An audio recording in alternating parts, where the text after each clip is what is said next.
नमस्कार दोस्तों, स्वागत है आपका आपके अपने यूट्यूब चैनल मनप स्टोरीज में। दोस्तों, कहानी चल रही है दिल से बंधी एक डोर और इसके 4 पार्ट अपलोड हो चुके हैं। दोस्तों, ये 5वां पार्ट है। तो दोस्तों, चलिए कहानी के इस 5वें पार्ट को हम शुरू करते हैं। इससे पहले के 4 पार्ट आपको डिस्क्रिप्शन बॉक्स में लिंक मिल जाएगा, वहाँ जा कर के पढ़ लीजिएगा। तो चलिए शुरू करते हैं। प्रज्ञा गुस्से से बौखला गई। अखिल के पास आ गई और गुस्से भरी नज़रों से उसे देखने लगी। तुम एक कातिल हो जिसने मेरे पूरब का खून किया है। तुम्हें तो मैं जेल की सलाखों के पीछे कैद करवाऊंगी। प्रज्ञा गुस्से में जाने क्या क्या कहे जा रही थी। पंकज, भाभी, आप गलत समझ रही हैं। बिट्टू ने कुछ भी नहीं किया है। मैं आपको हकीकत बताता हूँ। असल में उस दिन प्रज्ञा ने गुस्से में अपना एक हाथ दिखाकर पंकज को कुछ भी कहने के लिए रोक दिया। प्रज्ञा गुस्से से पागल हो गई। तुमने क्या सोचा? तुम गुनाह करके बच जाओगे? नहीं, तुम्हें सजा मैं दिलवाऊंगी। आज इसी वक्त मैं तुमसे अपना हर रिश्ता तोड़ती हूँ। प्रज्ञा ने अपने सुहाग की हर निशानी तोड़कर अखिल के पैरों में फेंक दी और अपनी मांग का सिंदूर पोंछ डाला। तभी वंदना और घर के बाकी लोग भी वहां पहुंच गए। प्रज्ञा की तेज आवाज सुनकर, प्रज्ञा के माँ बाप को छोड़कर, क्योंकि वो उस समय वहां मौजूद नहीं थे। सब प्रज्ञा का ये रूप देखकर स्तब्ध रह गए। आज से तुम मेरे लिए मर गए। वंदना ने प्रज्ञा के मुंह से ऐसी बात सुनी तो उसने अपने मुंह पर हाथ रख लिया। कोकिला जी प्रज्ञा को कुछ कहने लगी तो प्रज्ञा ने रोते हुए कहा, आपका बेटा मेरे पूरब का कातिल है और इस कातिल को मैं जेल की सलाखों के पीछे डलवा कर ही रहूंगी। प्रज्ञा का ऐसा रूप भी देखेंगे कभी किसी ने सोचा नहीं था। आपसे सीधे तू पर आ गई प्रज्ञा। प्रज्ञा गुस्से में वहां से चली गई और अखिल धम से वहीं बैठ गया। अब तो खुदा ही मालिक है। प्रज्ञा के इस कदम से हर कोई हैरत में पड़ गया था। अखिल ने तो जैसे अपने होठों को सील लिया था। किसी से बात नहीं करता था। खुद को अपने कमरे में कैद कर लिया था। प्रज्ञा के सिर पर अखिल को सजा दिलवाने का भूत सवार हो गया था। परिवार का जो भी सदस्य प्रज्ञा को समझाने की कोशिश करता, प्रज्ञा उसी से नफरत करने लग गई, जिसकी वजह से उसका व्यवहार हर किसी के साथ बिल्कुल ही बिगड़ गया। प्रज्ञा के अंदर बहुत बदलाव आ गया, जिसकी वजह से अखिल, प्रज्ञा के परिवार के सभी सदस्य प्रज्ञा के विरोध में खड़े हो गए। पर अखिल फिर भी प्रज्ञा से नफरत नहीं कर पा रहा था। प्रज्ञा ने हद तो तब कर दी जब उसने अखिल के खिलाफ पुलिस स्टेशन में केस फाइल कर दिया। प्रज्ञा को ऐसी हरकत में से अखिल के परिवार प्रज्ञा से खफा था, पर अब उसके दिलों में प्रज्ञा के लिए नफरत ने जन्म ले लिया था। प्रज्ञा का घर, उर्मिला जी, दिलीप जी, वंदना और उसके माँ बाप सब ने प्रज्ञा को केस वापस लेने के लिए कहा, तो प्रज्ञा उन सब पर गुस्सा बरसाने लगी। जिसे उस कातिल से रिश्ता जोड़ना है जोड़िए, पर मैं ये केस वापस नहीं लूंगी। उस कातिल को उसके किए गुनाह की सजा मिलकर रहेगी। सब प्रज्ञा को समझा समझा कर थक गए। रहने दीजिए प्रज्ञा के पापा, आपकी बेटी अब समझदार हो गई है। इन्हें लगता है कि जो वो करने जा रही हैं वो सही है, पर ये नहीं जानती कि ये अपनी ज़िंदगी की सबसे बड़ी गलती करने जा रही है। बहुत पछताएगी ये, पर तब इनके हाथ सिर्फ निराशा लगेगी। आज ये जहाँ खड़ी है वहाँ ये बिल्कुल अकेली है। इन्हें यह नहीं दिखाई दे रहा, ये जो पाप करने जा रही है, हम इनका साथ देकर पाप के भागी नहीं बनना चाहते। हमारा दामाद दिल का नेक लड़का है। क्या बीत रही होगी अखिल के परिवार वालों पर, जिसे वो अपने घर की लक्ष्मी समझकर ब्याह कर लेकर गए थे। अपने घर आज उसी लड़की ने उनके जीवन में जहर घोल दिया। उर्मिला जी ने रूंधे गले से अपनी बेटी के बदले व्यवहार को देखकर कहा। प्रज्ञा बेहद गुस्सा होकर कहने लगी, नहीं चाहिए आपका साथ, मैं अकेली ही लड़ूंगी ये केस और अपने पूरब को इंसाफ दिलवाऊंगी। दीजिए आप उस कातिल का साथ, प्रज्ञा ने बेहद नफरत से कहा। वंदना सब चुपचाप सुन रही थी। वंदना के सब्र का बांध टूट गया। वंदना ने रोते हुए चीख कर कहा, बंद कर जीजू को बार बार कातिल कहना। तेरे कहने से वो कातिल नहीं बन जाएंगे। बहुत ही बदनसीब है अखिल जी, जिन्हें तुम जैसी घमंडी और अहंकारी लड़की से प्यार हुआ है। तुम्हें उनकी आंखों में अभी सच्चाई नजर नहीं आएगी, पर जिस दिन तेरी आंखों से ये गुस्सा और अहंकार की पट्टी हटेगी, तू खुद अपने हाथों से अपना गला घोंट लेगी। वंदना ने रोते हुए अपनी जान से प्यारी सहेली प्रज्ञा को आज ये कटु वचन कहे। प्रज्ञा ने सबके सामने अपने हाथ जोड़कर कहा, आप सब जा सकते हैं यहाँ से। उर्मिला जी अपनी बेटी का ये बदला हुआ रूप ना बर्दाश्त कर सकी और अपनी साड़ी के पल्लू से अपनी आंखें पोंछती हुई प्रज्ञा के कमरे से बाहर चली गई। साथ में दिलीप जी थे, जो अपनी बेटी के मुख से ऐसी बातें सुनकर बहुत आहत थे। वंदना ने दिलीप जी को वहां से चले जाने के लिए कहा।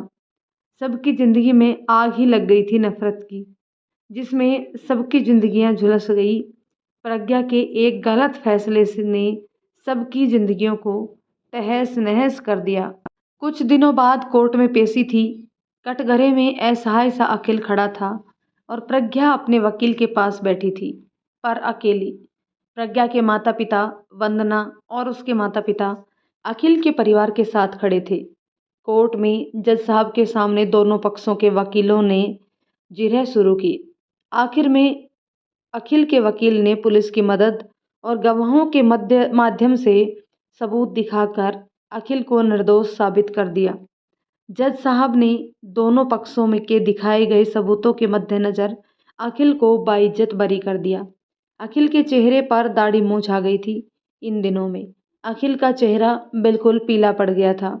प्रज्ञा की तरफ अखिल ने देखा तो प्रज्ञा ने उसे नफरत भरी निगाहों से देखा और वहां से चली गई। पंकज और वंदना ने अखिल को संभाला। उर्मिला जी और दिलीप जी ने अखिल के परिवार से हाथ जोड़कर माफी मांगने लगे, तो करण जी ने प्रज्ञा के पापा के हाथ पकड़ लिए। आप हमारे सामने अपने हाथ मत जोड़िए, आपने कुछ नहीं किया है, पर प्रज्ञा ने जो किया है उसे भूलना नामुमकिन है। अब हम सबके लिए। उर्मिला जी रोने लगी और अखिल के सामने एक मुजरिम की तरह अपने हाथ बांधकर खड़ी हो गई। हमें माफ़ कर दो बेटा, आज हमारी बेटी की वजह से आपको बहुत तकलीफ़ हुई है। हमने कभी नहीं सोचा था कि हमारी बेटी कभी किसी का दिल भी दुखाएगी। अखिल ने उर्मिला जी के हाथ पकड़कर नीचे कर दिए और उन्हें अपने गले से लगाकर बहुत रोया। उर्मिला जी भी अखिल के गले से लगकर फूट फूट कर रोने लगी। अखिल और प्रज्ञा कोर्ट के बाहर खड़े थे। दोनों के रास्ते वहां से जुदा हो गए। 1 साल बाद सबकी जिंदगी में बहुत बदलाव आ गया था।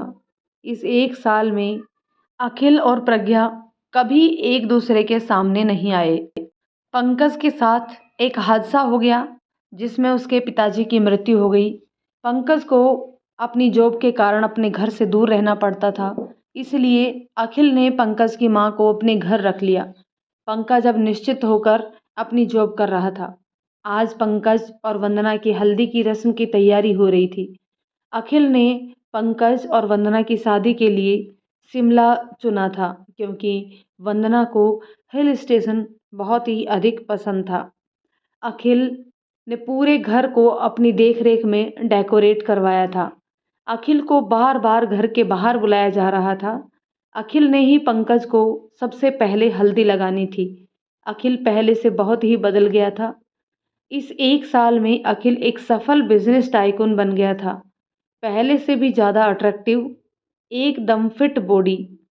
अखिल ने अब दाढ़ी रखी हुई थी, जिसे उसने ट्रिम कर रखा था। बेहद संजीदा चेहरा था अखिल का। ललाट पर बिखरे बाल, अखिल की गहरी आंखें अखिल को सबकी नज़रों में ला रही थी। अखिल जल्दी जल्दी अपने कुर्ते की बाजू फोल्ड करते हुए सीढ़ियों से उतर रहा था कि अचानक से अपने सामने आ रही लड़की से टकरा गया और लड़की अखिल की बाहों में आ गिरी। उस लड़की के हाथ में फूलों की भरी टोकरी थी, जो हाथ लगने की वजह से ऊपर की तरफ हवा में उछली और अखिल ने एकदम से उस लड़की को खुद से दूर किया और दरवाजे से बाहर जाने लगा तो दरवाजे से फिर वापस लड़की के पास आ गया। वो लड़की जिससे अखिल टकराया था वो कोई और नहीं, दीक्षा थी। अखिल उसे आंखें दिखाता हुआ बाहर चला गया, फिर दरवाजे से वापस लौट आया। दीक्षा उसे छोटी आंख करके देखने लगी। अखिल शरारती अंदाज में मुस्कुराने लगा। दीक्षा कुछ आगे कहती या समझती उससे पहले ही अखिल ने दीक्षा के बालों को बिखेर दिया। जो पहले से बिखरे थे वो और भी बिखर गए और दीक्षा ने के पूरे चेहरे पर आकर गिर गई। अखिल विजयी मुस्कान बिखेरते हुए कहा, क्यों कबूतर, मुझे परेशान करती थी, पर अब मैंने भी बदला ले लिया है, पर अभी अधूरा है मेरा बदला। दीक्षा झल्ला उठी। आले आले मेली कबूतल गुस्सा हो गई। सुन, तेरे लिए एक बंदर ढूंढ लिया है हमने, और वो आज यहीं आ रहा है। अखिल ने दीक्षा के बाल दोबारा से बिखेर दिए। दीक्षा पैर पटक कर, भाई। अखिल दीक्षा को चिढ़ाते हुए बाहर चला गया और दीक्षा बिखरे बालों में ही अखिल के पीछे बाहर जाने लगी तो दरवाजे पर किसी से टकरा गई। उई माँ! दीक्षा ने अपना सिर पकड़कर अपनी आंखें बंद कर ली। सबको मैं ही मिलती हूँ परेशान करने के लिए, और पता नहीं ये कौन है जिसे अपनी आंखों का इस्तेमाल करना ही नहीं आता। दीक्षा जिससे टकराई थी वो लड़का मुकुल था, जिससे दीक्षा की शादी की बातचीत चल रही थी। जो मुंह खोले दीक्षा को देखने लगा। उसने कुछ कहने के लिए अपना मुंह खोला ही था कि दीक्षा कुछ सुने बिना वहां से चली गई। मुकुल, अजीब लड़की है, टकराई खुद और मुझे लेक्चर सुना गई। लगता है स्क्रू ढीला है इसके दिमाग का। बाहर एक तरफ वंदना बैठी थी और पर्दे की दूसरी ओर पंकज। अखिल ने जाकर पंकज को हल्दी लगाई। मुबारक हो मेरे यार, कहकर उसे अपने गले से लगा लिया। फिर प्रज्ञा के मम्मी पापा और उसके मम्मी पापा ने भी हल्दी लगाई।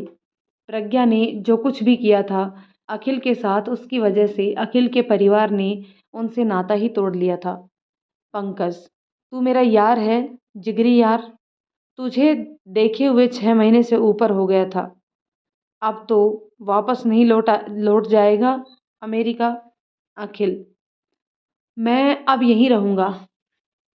फिर अखिल ने वंदना को हल्दी लगाई और उसके सिर पर आशीर्वाद से भरा हाथ रखा। बारी बारी सब ने दोनों को हल्दी लगाई।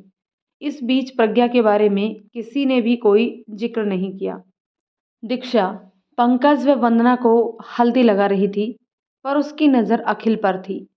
दीक्षा अलग अलग चेहरे बना रही थी अखिल को देखकर, तो पंकज ने दीक्षा को मुंह बनाते हुए देख लिया और पंकज ने अखिल से पूछा, ये ऐसे क्यों बना रही है मुंह? अखिल ने पंकज के कंधे पर हाथ रखकर कहा, कुछ नहीं, इसे थोड़ा सा सताया बस। पंकज अखिल को देखकर, बस?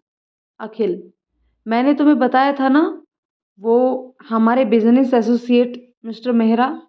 पंकज, हाँ बताया था तो। अखिल, तेरी शादी में मिस्टर मेहरा को उनकी फैमिली के साथ बुलाया है दीक्षा के रिश्ते के लिए। उनका लड़का मुकुल, उसे मैं पर्सनली जानता हूँ। अपने पापा के साथ उनका बिजनेस संभालता है। खुद ने एमबीए की है। पंकज, ओह, इसलिए ये भड़की हुई है। दोनों दोस्त हंसने लगे दीक्षा के अलग अलग बने चेहरे देखकर। कुछ देर बाद वंदना पंकज नहाने के लिए चले गए, पर पंकज को वंदना से अकेले में मिलना था, इसलिए उसने वंदना को अपने कमरे में खींच लिया, जो कि अपने कमरे में नहाने के लिए जा रही थी। वंदना को पंकज ने उसका हाथ पकड़कर जोर से अपनी तरफ खींचा और वंदना सीधी पंकज की बाहों में जाकर गिरी। पंकज वंदना के चेहरे पर अपनी उंगली फिराने लगा तो वंदना की सांसें चढ़ने लगी। वंदना ने पंकज के गिरेबान को अपने दोनों हाथों से कसकर पकड़ लिया। पंकज वंदना के चेहरे के करीब चला गया। तुम्हें करीब से देखने के लिए तरस गया था यार।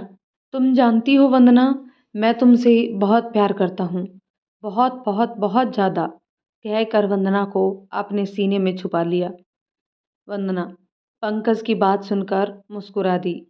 जानती हूँ मैं भी आपसे बहुत बहुत ज़्यादा प्यार करती हूँ, पंकज ने अपने सीने से उसका चेहरा बाहर निकालकर उसके चेहरे को अपने हाथों में भर लिया।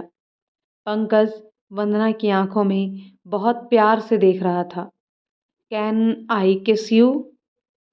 वंदना ने पंकज की बात सुनकर अपनी आंखें बंद कर ली तो पंकज ने उसके माथे को चूम लिया।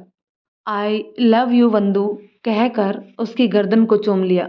कुछ देर बाद दोनों सबके पास बाहर आ गए। वंदना की नज़र बार बार उस रास्ते की तरफ जा रही थी जहाँ से मेहमान शादी में शामिल होने के लिए आ रहे थे।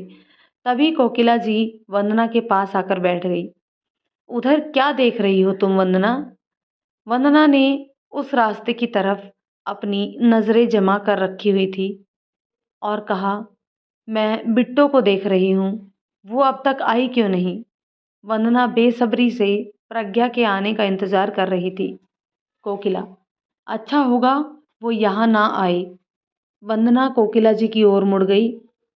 कोकिला जी का चेहरा वंदना को सख्त लगा। वंदना ने अपना सिर झुकाकर कहा, मैं जानती हूँ आंटी जी, आप बिट्टो से अभी तक नाराज हैं। वंदना ने अपना चेहरा ऊपर उठाकर नम आंखों से उन्हें देखा। उनसे बहुत सजा काट ली है और जो दर्द भगवान ने उसे दिया है, चाहकर भी हम उस दर्द को कम नहीं कर सकते।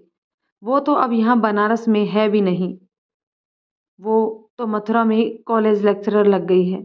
कोकिला जी, उसने हम सबका बहुत दिल दुखाया है और सबसे ज़्यादा मेरे बेटे का। मैं नहीं चाहती हूँ कि प्रज्ञा और अखिल अब आमने सामने आए।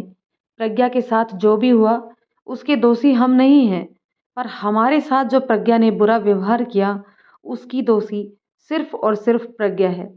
अखिल को प्रज्ञा के साथ हुए हादसे के बारे में कुछ मालूम नहीं है। तुम अच्छे से जानती हो वंदना, बीते साल में हमने क्या कुछ नहीं झेला। लोगों के ताने भरी बातें जहर भरे तीर की तरह कलेजे में जाकर लगती थी। अखिल की उन दिनों हालत कितनी खराब हो गई थी, इसलिए हमने अखिल को अमेरिका भेजना समझा बुझाकर भेज दिया। प्रज्ञा के साथ क्या हुआ अखिल को किसी ने भी नहीं बताया है और मैं चाहती हूँ कि तुम भी उसे नहीं बताओ। वंदना को आदेशात्मक तरीके से कहा। वंदना कोकिला जी का बदला रूप देखकर स्तब्ध हो गई। कोकिला जी, मैंने अखिल के लिए एक लड़की देखी है जिससे अखिल की शादी करवाऊंगी। लड़की पढ़ी लिखी है और सुशील है। मैंने उन्हें भी यहाँ बुलाया है। बेहतर है तुम मेरा साथ देना, ना कि अपनी उस दोस्त का जिसने हमारी ज़िंदगी में जहर घोल दिया है। कोकिला जी की नज़र दूसरी तरफ गई तो उसके चेहरे पर खुशी झलकने लगी। लो, आ गई अस्मी और उसके परिवार, कहकर मुस्कुराते हुए जाने लगी तो उसकी आंखें हैरानी से बड़ी हो गई। वंदना कोकिला जी की तरफ देखने लगी तो वो उसके चेहरे का उड़ा हुआ रंग देखकर उसी दिशा में देखने लगी तो उसकी आंखें भी बड़ी हो गई। वंदना और कोकिला के सामने प्रज्ञा थी। वो अस्मी और उसके परिवार के साथ में आई थी। प्रज्ञा वंदना और कोकिला जी को वहां देखकर हैरान हो गई। प्रज्ञा को देखकर वंदना की खुशी का ठिकाना नहीं रहा और वो भागकर प्रज्ञा के गले से जा लगी। बिट्टो, तू आ गई? मुझे तो अब भी यकीन नहीं हो रहा कि तू सच में यहाँ है। वंदना प्रज्ञा के गले से लगकर अपनी खुशी जाहिर करने लगी। अस्मी और उसका परिवार वंदना और प्रज्ञा को देख रहा था और कोकिला जी प्रज्ञा को नफरत भरी निगाहों से देख रही थी। अस्मी, ये तो आ ही नहीं रही थी हमारे साथ, बहुत मुश्किल से मानी है, पर क्या आप दोनों एक दूसरे को जानते हो? अस्मी ने वंदना को देखकर पूछा। वंदना ने मुस्कुराते हुए प्रज्ञा को देखकर अस्मी से कहा, ये मेरी सहेली है। हम दोनों बचपन की सहेलियां हैं, साथ में खेले पढ़े हैं। पर आप बिट्टो को कैसे जानती हैं? अस्मी, मैं और प्रज्ञा एक ही कॉलेज में लेक्चरर हैं। मैं इतिहास की लेक्चरर हूँ। कुछ महीने पहले हमारी मुलाकात हुई है, तब से मैं और प्रज्ञा बहुत अच्छी सहेलियां बन गई हैं। पर आप यहाँ? वंदना ने इतना ही कहा था। तभी वहाँ कोकिला जी अस्मी के पास आ गई और मुस्कुराते हुए कहने लगी, ये अस्मी है मेरी होने वाली बहू। वंदना कोकिला की बात सुनकर शून्य रह गई और प्रज्ञा अपना सिर झुकाकर खड़ी थी, एक मुजरिम की तरह। असमी मुस्कुराते हुए कोकिला जी के पैर छूने लगी, तो कोकिला जी ने असमी को उनके पैर नहीं छूने दिए और उन्हें अपने गले से लगा लिया। बस अब तुम जल्दी से मेरे घर आ जाओ, मेरी बेटी बनकर। असमी के माता-पिता, बहन जी, हम भी यही चाहते हैं कि अब हमारी बेटी आपके घर की बहू बहुत जल्दी से जल्दी बन जाए। कोकिला जी, मेरा बस चलता तो मैं पंकज और वंदना की शादी के साथ ही अखिल की भी शादी करवा देती। अब चलिए भाई साहब, आप सब अंदर चलिए। सब अंदर जाने लगे तो अस्मी ने प्रज्ञा से कहा, देखकर कहा, प्रज्ञा तुम भी चलो हमारे साथ।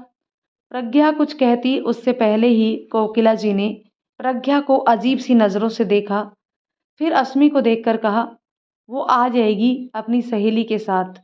आप सब मेरे साथ चलिए, मैं आपको सभी मेहमानों से मिलवाती हूँ और अपनी होने वाली बहू से भी। सभी अंदर जाने लगे तो कोकिला जी ने प्रज्ञा को पीछे मुड़कर इस तरह से देखा जैसे कह रही हो, अब तुम्हारा हमसे और मेरे बेटे से कोई रिश्ता नहीं है। कोकिला जी असमी और उसके परिवार को अपने साथ ले गई।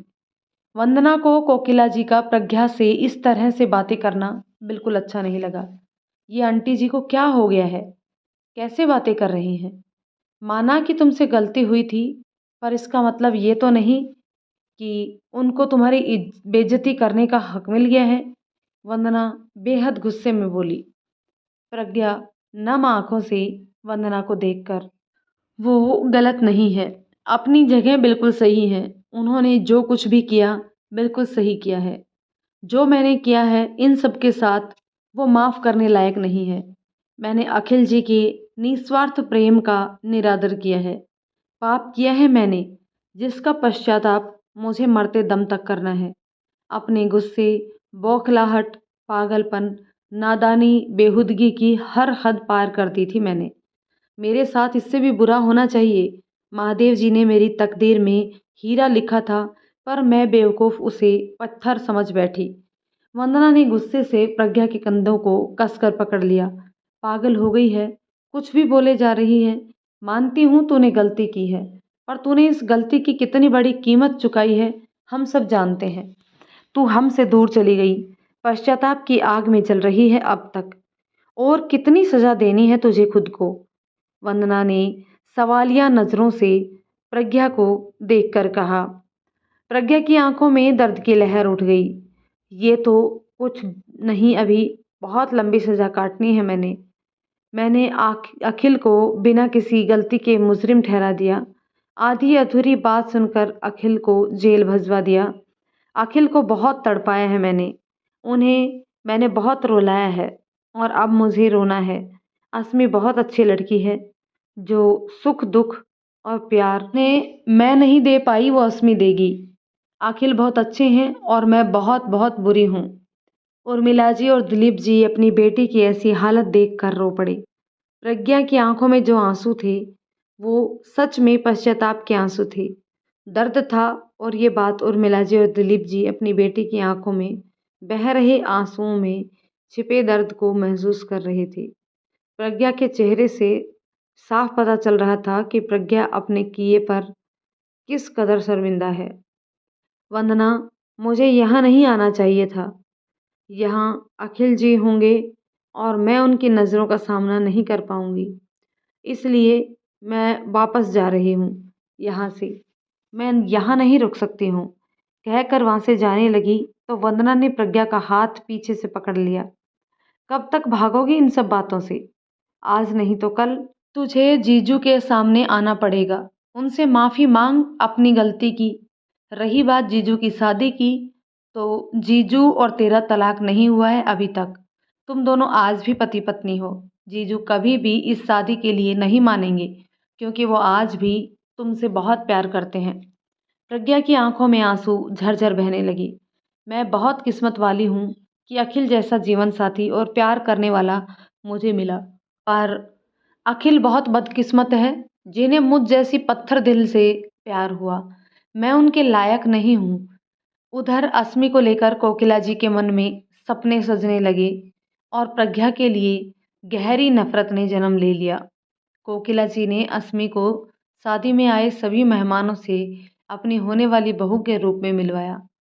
सबसे दूर एक साइड में खड़े होकर कोकिला जी के चेहरे के बदले हुए भाव करण जी देख रहे थे और उनके माथे पर अपने बेटे के भविष्य के लिए चिंताओं की रेखाएं उभर आई थी।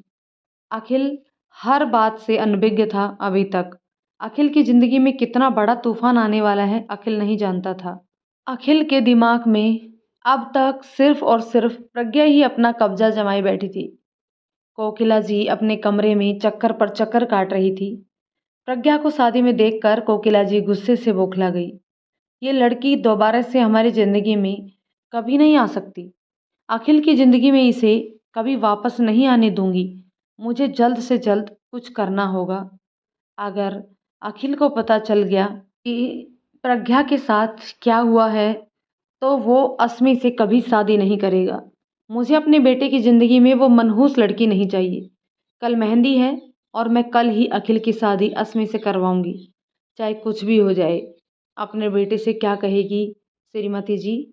कोकिला जी ने अपने पीछे मुड़कर देखा तो करण जी गुस्से में भरी नज़रों से उन्हें देख रहे थे। कोकिला जी अकेले में खुद से बात कर रही थी और ये बातें करण जी ने सुन ली थी।